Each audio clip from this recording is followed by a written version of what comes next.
At launch, we're looking at bringing 4 classes into the game. We've got Rage, which is a heavy melee character. We've got Assassin, which is a much faster melee character with a lot of dynamic movement skills. We've got Energizer, which is kind of our healer, but with a twist. And we've also got Gunner, which is a ranged class which can use multiple different types of ranged weaponry.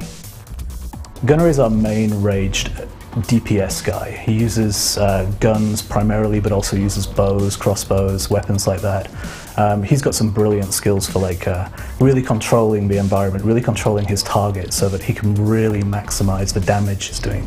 Energizer is my favorite class because it's a really fine line to walk. It's a difficult class to play, but it's very enjoyable when you get it right. You're balancing on that knife's edge of life and death, not only for your friends and companions, but yourself.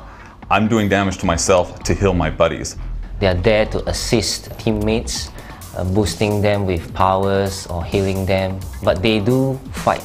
So what's interesting about the concept of the Energizer class is it's kind of a battery. It can draw in energy from mobs and distribute that energy as health to a friendly target.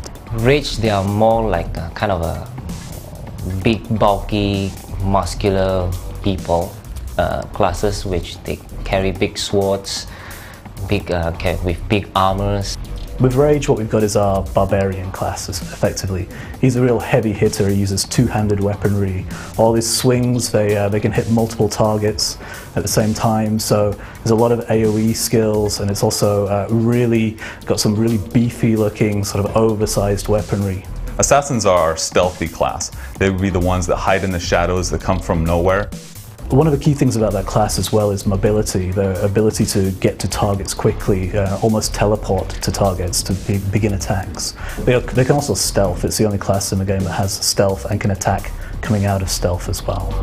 So in designing these classes, we really wanted players that choose one of these 4 classes to really work together, and we designed them in such a way that they really complement each other. We're not as fixed as some other MMOs. We don't really have just a tank. We don't really have just a healer. We've really softened that down for this game, and it allows everybody to be involved in combat. One of the main things that's different about the combat system in Otherland is that we don't limit players to a class-specific weapon. If I'm a Rage player and I like playing Rage, which uses big two-handed weapons, I could also switch to a small sword or to a gun if I'd like to. A lot of the skills are actually found on the weapon. So in Otherland, a Rage character could actually be using his class abilities to do his job, whether that's damage or tanking.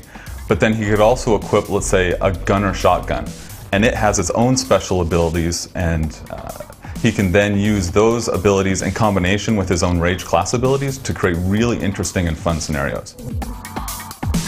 We're always working on things. We are actively developing our 5th class, which will be available post-launch, and I'm not going to give too much away, but what would a cyberpunk action MMO be without a hacker?